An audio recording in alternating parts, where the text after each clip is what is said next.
पंजाब चुनाव में आम आदमी पार्टी की हार, उसके ठीक बाद दिल्ली में आम आदमी पार्टी के गढ़ में विधानसभा उपचुनाव में करारी शिकस्त।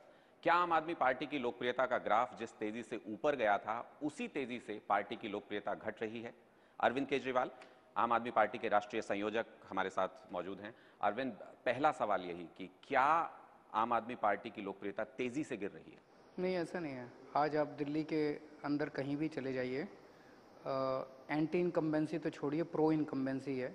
2 साल के अंदर दिल्ली सरकार ने बिजली, पानी, शिक्षा और स्वास्थ्य, इन चार, खास तौर से, वैसे तो बहुत काम किए, खास तौर से इन चार क्षेत्रों के अंदर जितना काम किया है, दिल्ली की जनता उनके काम से बहुत ज़्यादा खुश है। जो भी आपने हार के उसके अपने अपने कारण थे, लेकिन दिल्ली के अंदर लोग आम आदमी पार्टी के काम से बहुत ज़्यादा खुश हैं। लेकिन अगर इतने काम आप लोगों ने किए हैं दिल्ली में, तो राजौरी गार्डन में इतनी बुरी शिकस्त कि आप तीसरे नंबर पर चले जाएं, 67 सीटें आपकी दिल्ली में हैं और आप तीसरे नंबर की पार्टी वहां बन गए। इसका मैंने बोला है कि बताया भी है कई जगह कि राजौरी गार्डन के जो हमारे एमएलए थे जरनैल सिंह जी, पार्टी ने और उन्होंने दोनों ने तय किया कि वो पंजाब से चुनाव लड़ें। जरनैल सिंह जी ने सिख समाज के लिए 1984 में जो दंगे हुए थे उनको न्याय दिलाने के लिए काफ़ी काम किया था। उनका भी मन था कि वो पंजाब से चुनाव लड़ें। तो यहाँ से जब वो रिज़ाइन करके पंजाब गए, ये बात राजौरी गार्डन के लोगों को बहुत बुरी लगी। तो अभी पिछले 10-15 दिन से जब हमारे वॉलंटियर्स भी वहाँ कैंपेनिंग कर रहे थे, जो मुझे फीडबैक मिल रहा था कि इस एक चीज़ को लेके लोगों में इतना ज़्यादा गुस्सा था, इतना ज़्यादा गुस्सा था कि एक तरह से आप ये कह लीजिए कि लोग सबक सिखाना चाहते थे। तो वो गुस्सा इजहार हुआ है। जब उनसे काम की बात कर कहते थे हाँ काम बहुत अच्छे हुए, हमारे बिजली के बिल भी कम हो गए, हमारे पानी भी आने लग गया, पानी के बिल 0 हो गए, स्कूल सुधर रहे हैं, मोहल्ला क्लिनिक बन रहे हैं, दवाइयाँ मुफ्त हो गई हैं, ये सारी चीज़ें लोग कहते थे। लेकिन वो छोड़ के क्यों गया? उसने बीच में क्यों छोड़ आपको दिया? लगता है कि लोगों का गुस्सा हावी हो गया आपका जो काम आपने किया उसके ऊपर, तो अगर जैसे अगर एक ऐसा गुस्सा। है अगर ऐसा है अरविंद, तो मैं अपना सवाल जरा पूरा करूं। अगर ऐसा है तो ये गुस्सा तो अरविंद केजरीवाल से भी हो सकता है, क्योंकि अरविंद केजरीवाल भी दिल्ली के सीएम होते हुए पंजाब में चले जाते हैं, गोवा में प्रचार करने चले जाते हैं। लोगों में ये भी तो गुस्सा हो सकता है कि अरविंद केजरीवाल ने दिल्ली पर ध्यान नहीं दिया। क्या नहीं आपको नहीं लगता है इसका असर एमसीडी चुनाव पर नहीं पड़ेगा? नहीं नहीं, वो गुस्सा नहीं है, छोड़ने का है। जैसे आपको याद है जब मैंने इस्तीफा दिया था 49 दिन की सरकार के बाद, और उसके बाद मैं वाराणसी गया था, तो लोगों को लगा कि यहाँ से इस्तीफा देके चला गया। चुनाव में प्रचार तो सभी लोग करते हैं। आप जैसे सुन रहे हैं कि बीजेपी के कई राज्यों के मुख्यमंत्री यहाँ प्रचार करने के लिए आएंगे। तो प्रचार के लिए तो लोग अपने अपने पार्टी के लोग अलग अलग जगह जाते ही हैं, प्रचार करने के बाद वापस आते हैं। सरकार चलती है। जब मैं गया भी था तो यहाँ सरकार चल रही थी, बाकी मंत्री थे, 2-3 दिन जाते थे फिर वापस आ जाते थे, सरकार चल रही थी। अगर मैं यहाँ से इस्तीफा देके चला जाता तो बहुत ज़्यादा नाराज़गी होती। तो आज काम को लेके जनता के अंदर बहुत पॉजिटिव है। और दूसरी चीज़ जो जनता कह रही है, 10 साल से एमसीडी के अंदर बीजेपी की सरकार है, एक काम 10 साल में बीजेपी ने एमसीडी में एक अच्छा काम करके दिखाया हो, मेरे को बता दो। एक अच्छा काम उनके पास गिनाने को, मैंने आपको इतने हम सारे उस पर काम भी गिनाए। आएंगे, वो सारी चीजें मैं आपसे पूछूंगा कि क्या काम आपने किया और क्या एमसीडी में आप मुद्दे लेकर के जा रहे हैं। लेकिन मैं ये समझना चाहता हूं कि अमूमन हर पार्टी में होता है, हर राजनीतिक पार्टी में, चाहे वो बीजेपी हो चाहे कांग्रेस हो, कि जब भी कोई जीत होती है तो पार्टी के सबसे बड़े लीडर को सुपुर्द कर दी जाती है कि इनकी वजह से जीते। लेकिन जब हारते हैं तो अमूमन ये होता था कि या तो स्टेट लीडरशिप पर या स्टेट प्रभारी पर वो ठीकरा फूटता था उस हार का और बड़े नेता को सारी बचाया जाता था। सारी लेकिन जीत नहीं नहीं नहीं, लेकिन आपने एक नई बिल्कुल स्ट्रेटेजी तैयार की, एक नया तरीका ढूंढा कि आपने अपने आप को भी बचाया, अपने सारे लीडर्स को बचा लिया, स्टेट प्रभारी को बचा लिया, आपने ईवीएम पे ठीकरा फोड़ दिया। ये कितना सही है? अगर आप हारते हैं तो आप ईवीएम को दोषी बता देते हैं, जब आप जीते जबरदस्त मैंडेट से तो आपने कहा कि लोगों का प्यार है। ये कहना बिल्कुल गलत है। ईवीएम के ऊपर ठीकरा फोड़ा ऐसा नहीं है, जो हमने पूरी एनालिसिस की है। मैं आपको इन दिनों में, पिछले 4 महीने में ईवीएम के अंदर गड़बड़ियों के ढेरों सबूत सामने आ रहे हैं, जिसकी वजह से एक प्रश्न चिन्ह ईवीएम के ऊपर लगने लगा। पहले तो नहीं थे। आप हमारी जीत की बात कर रहे हो, हम जीते, उसके बाद हरियाणा में बीजेपी जीती, लोकसभा के अंदर बीजेपी जीती बड़ी तेजी से, झारखंड में जीती, महाराष्ट्र में जीती, कहीं ये प्रश्न नहीं उठे। बिहार के अंदर उनकी हार हुई, कहीं ये प्रश्न नहीं उठे। लेकिन पिछले 4 महीने से पुणे के म्यूनिसिपल इलेक्शन में, चंडीगढ़ के म्यूनिसिपल इलेक्शन में, बम्बई के म्यूनिसिपल इलेक्शन में, पंजाब के अंदर, उत्तर प्रदेश के अंदर, भिंड के अंदर, धौलपुर के अंदर ईवीएम की गड़बड़ियों की इतनी सारी शिकायतें आई हैं। अब ये प्रश्न उठने लगे हैं कि ईवीएम के अंदर गड़बड़ी है। दूसरी चीज़, पंजाब के अंदर जो मैंने माहौल देखा था, दिल्ली के अंदर जब हमारी 67 सीट आई थी, उससे कम से कम 10 गुना एनर्जी पंजाब के अंदर देखी थी। और अगर केवल ये मैं कहता तो आप कहते हो भाई आप प्रेजुडिस्ड हो अपनी पार्टी के। जितने इंडिपेंडेंट पत्रकार, जितने इंडिपेंडेंट लोग पंजाब में गए थे, सब ने कहा था कि बिल्कुल पागलपन था, इतनी ज़बरदस्त एनर्जी थी और आम आदमी पार्टी जीत रही है। कई गांव ऐसे मिले हैं जहां पे हमारे 15-15 वॉलंटियर पिछले 2-2 महीने, 6-6 महीने से वहां पे कैंपेनिंग कर रहे थे और वहां में 2 वोट मिले उस गांव में, तो वो 15 वॉलंटियर्स ने तो वोट दिए। और कई गांव ऐसे हैं जहां पे अकाली दल को घुसने नहीं दिया, लोगों ने पीट पीट के भगा दिया, वहां पे 300-300 वोट और हमको 2-2 वोट। तो ये सारी चीजें एक शक पैदा करती है।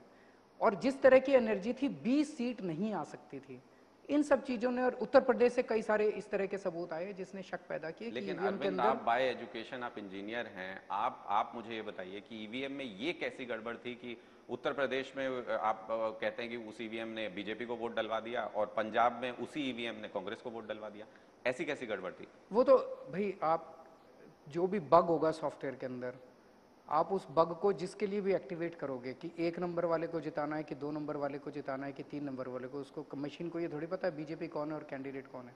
तो जिसको भी जिताना है, आप उस बग को उस तरह से एक्टिवेट करते हो कि उस पर्टिकुलर कैंडिडेट को वो जिता देता है।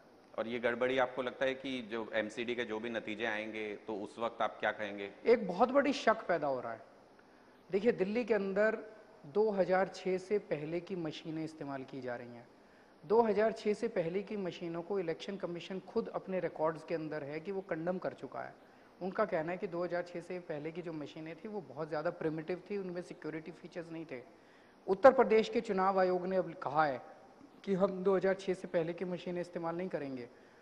सेंट्रल इलेक्शन कमीशन ने भी कहा है कि हाँ, 2006 से पहले की मशीनें वॉर्न आउट है, उनको इस्तेमाल मत करो, पेपर बैलेट से करा लो। वो मशीनें दिल्ली के अंदर चुनाव में अब इस्तेमाल हो रही हैं, तो एक शक पैदा हो रहा है, मन में शंका है। हम जगह जगह जा रहे हैं, लोग भी ये कह रहे हैं जी वोट तो आपको देंगे, लेकिन मशीन में गड़बड़ हो गई तो क्या।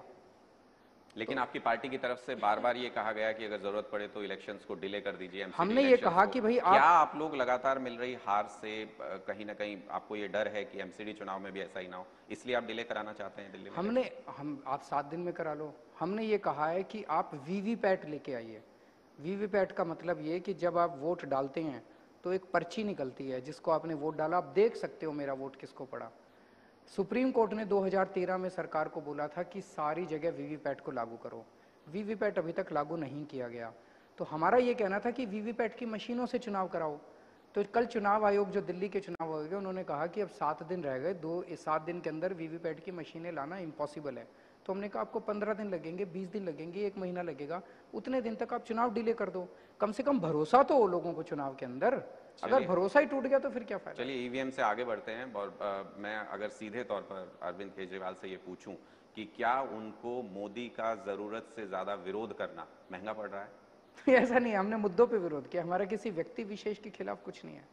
हमारी किसी पार्टी से दुश्मनी नहीं है, हमारे किसी व्यक्ति विशेष से दुश्मनी नहीं है।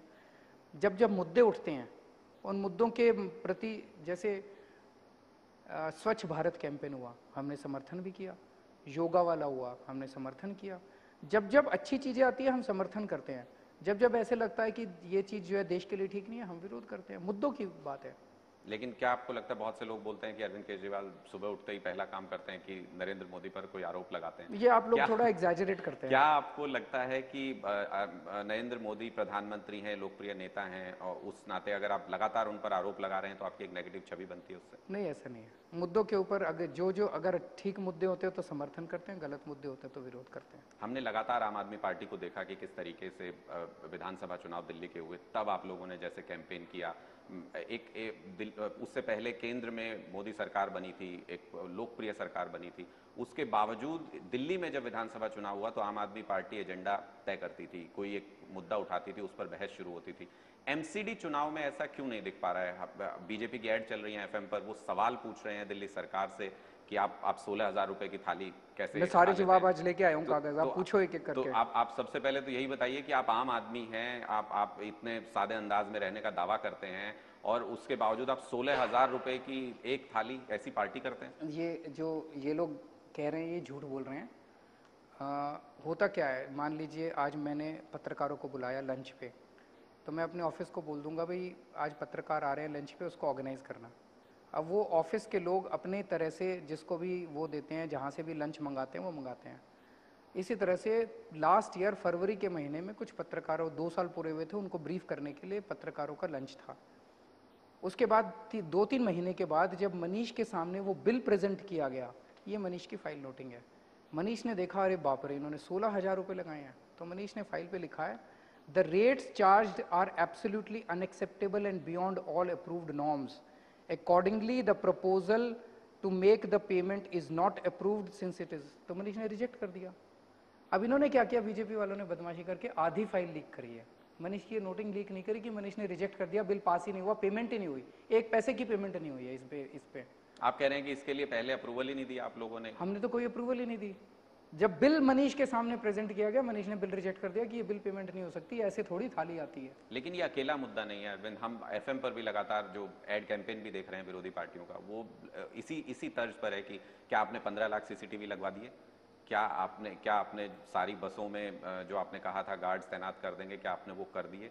इस तरीके के जो वाईफाई कहाँ आप गया? एक एक करके पूछते जाइए, मैं सबका जवाब दूंगा। आज मैं सारे कागज वागज सब लेके आया हूँ आपके लिए। तो ये वाईफाई कहाँ गया? लोग ये पूछ रहे हैं वाईफाई कि मार्च कहाँ गया? 2018 से लगने चालू हो जाएंगे।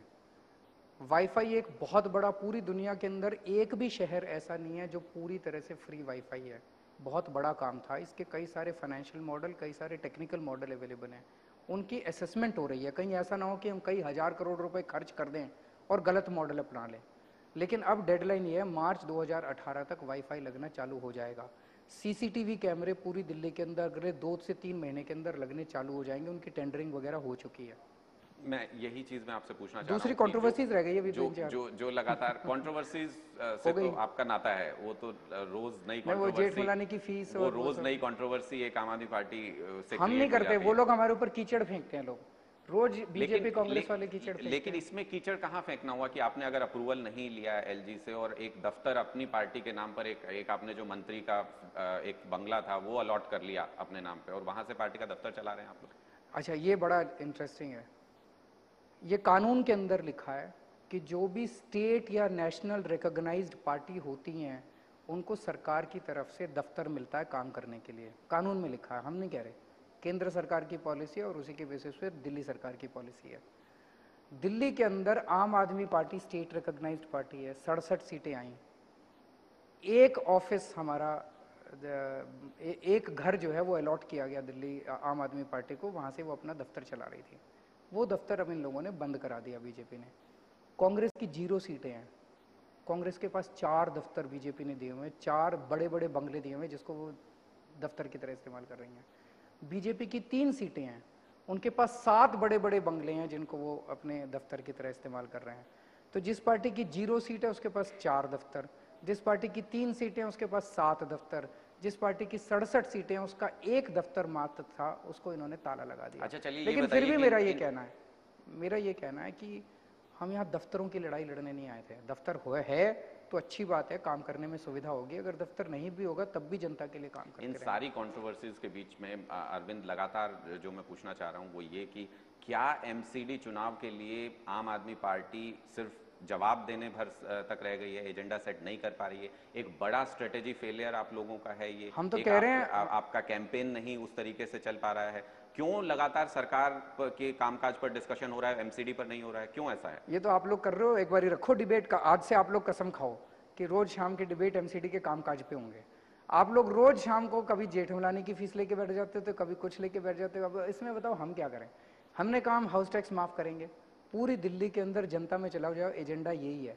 मीडिया में नहीं बना पा रहे हम लोग, तो मीडिया से तो हाथ जोड़ के प्रार्थना है, भाई एमसीडी का चुनाव है, एमसीडी के काम पे चुनाव कराओ। आपको नहीं लगता है कि कोई आपकी पार्टी में स्ट्रेटेजी का फेलियर है कि जिस तरीके जनता के अंदर एजेंडा हाउस टैक्स का है?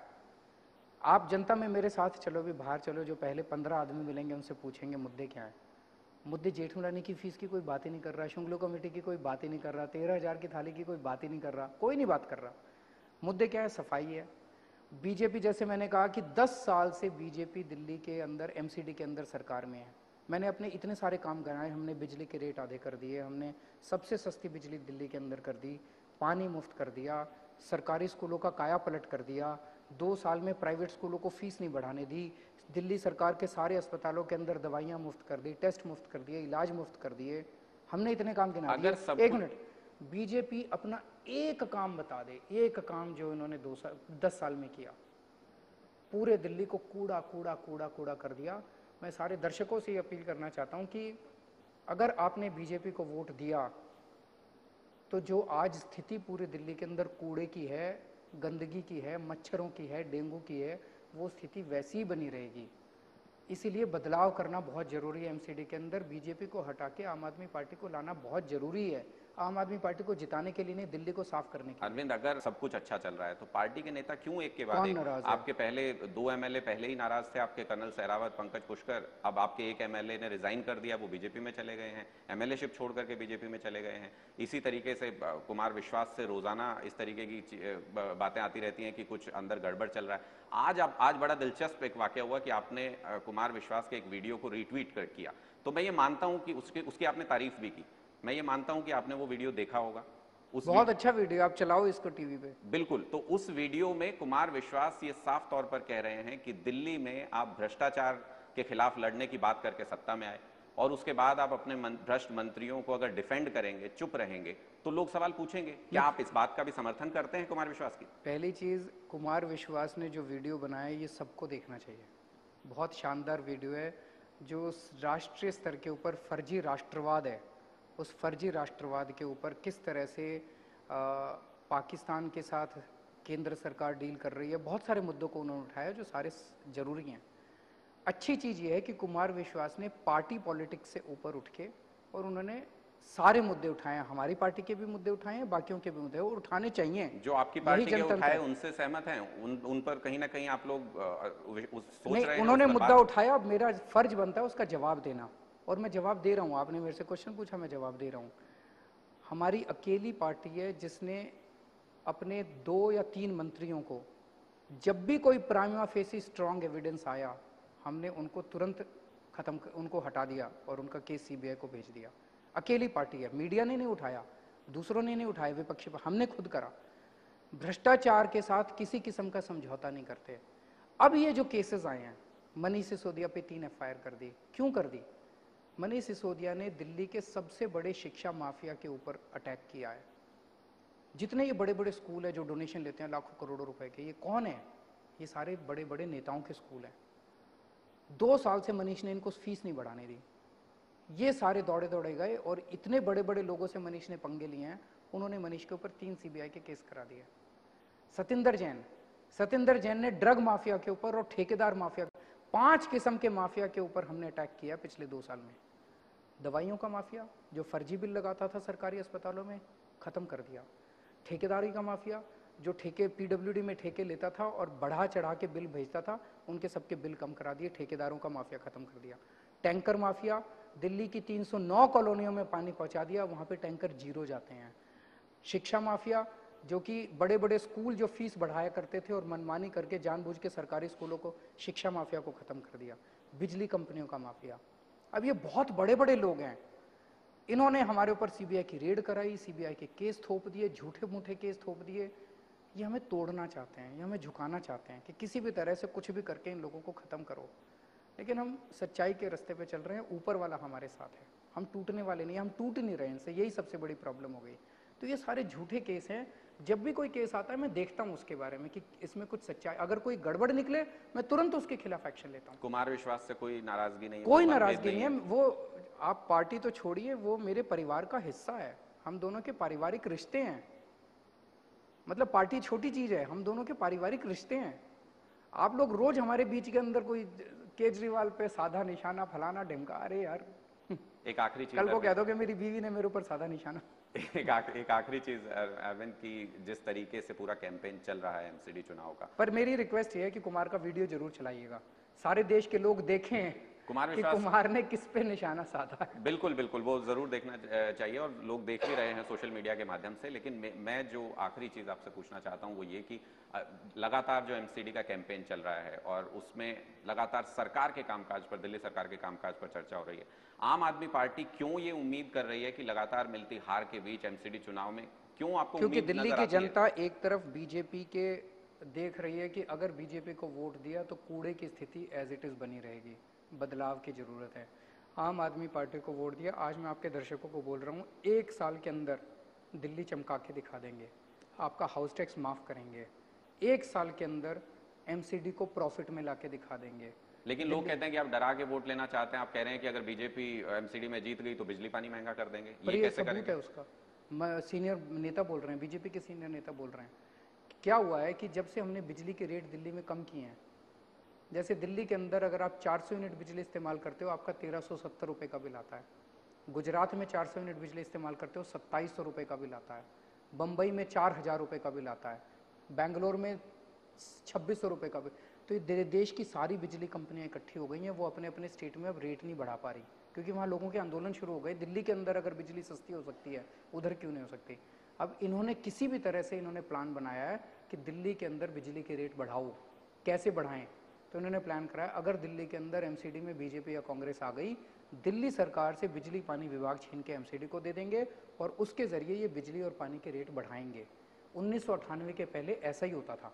1998 के पहले बिजली और पानी का डिपार्टमेंट एमसीडी के पास था, दिल्ली सरकार के पास नहीं था। 1998 में ये दिल्ली सरकार के पास आया। अब इन्होंने प्लानिंग करी है दोबारा ऐसे करेंगे। दिल्ली के लोग ही इसको बचा सकते हैं। इस बार जम के झाड़ू को वोट देना, फिर चाहे ये एमसीडी के अंदर रखें बिजली पानी विभाग, चाहे दिल्ली सरकार में रखें, आपके बिजली पानी के बिल नहीं बढ़ने दूंगा मैं। चलिए अरविंद, बहुत बहुत शुक्रिया आपसे इस बातचीत के लिए। एमसीडी चुनाव के बाद उम्मीद करते हैं कि फिर से इसी तरीके की मुलाकात होगी और उसके जरूर बाद होगी। हम ये जरूर देखना चाहेंगे कि अगर हारते हैं तो क्या ईवीएम दोषी होगा और अगर जीतते हैं तो क्या जांच के लिए तैयार रहेंगे? बिल्कुल तो जांच ये के लिए थे तैयार। अरविंद केजरीवाल ये इस खास बातचीत में। न्यूज़ 18 इंडिया पर खबरों का सिलसिला इसी तरीके से जारी रहेगा।